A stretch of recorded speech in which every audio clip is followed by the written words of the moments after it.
ગામે ચાંદીપુરા વાયરસનો શંકાસ્પદ કેસ નોંધાયો છે। બાળકીના ઘર પાસેથી મળી આવી સેન્ડ ફ્લાય નામની 19 માખીઓ।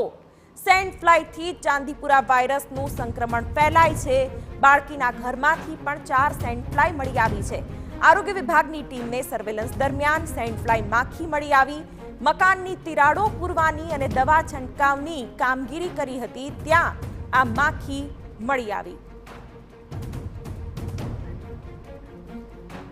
સંવાદદાતા નિકુંજ પટેલ આ વિશે વધુ માહિતી આપી રહ્યા છે। નિકુંજ, ખાસ તો જે સેન્ડ ફ્લાય માખી આ વાયરસની વાહક છે તે બાળકીના ઘર પાસેથી મળી આવી છે। કઈ દિશામાં હાલ તપાસ થઈ રહી છે અને આ માખીનો ઉપદ્રવ ઘટાડવા માટે કોઈ એક્શન પ્લાન?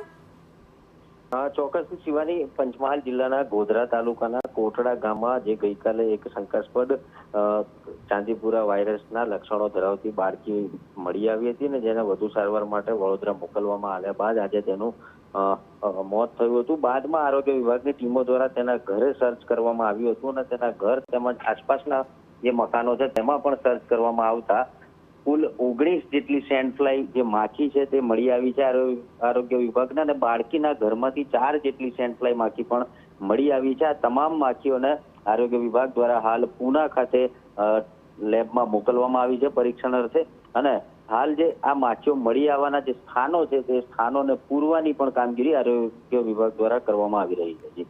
બિલકુલ, તો હાલ તો આ માખીનો ઉપદ્રવ કેવી રીતે ઘટાડી શકાય, કારણ કે આ જ મુખ્ય કારણ છે ચાંદીપુરા વાયરસ ફેલાવાનું, અને જે બાળકીમાં ચાંદીપુરાના લક્ષણો જોવા મળ્યા હતા તે બાળકીના ઘરની આસપાસ સેન્ડ ફ્લાય માખી મળી આવી છે। ખાસ તો રેતી અને કાદવમાં આ માખીનો ઉપદ્રવ વધતો હોય છે। ચોમાસાની ઋતુમાં સેન્ડ ફ્લાય માખીનો ઉપદ્રવ વધતો હોય છે, ત્યારે આ વખતે ચાંદીપુરા વાયરસ તે ખૂબ જ ચિંતાનો વિષય બન્યો છે, અને ચોમાસામાં આ માખીઓના ઉપદ્રવના કારણે બાળકોમાં આ રોગ જલ્દીથી ફેલાઈ રહ્યો છે। TV9ના કેમેરામાં આ જીવલેણ માખી કેદ થઈ છે।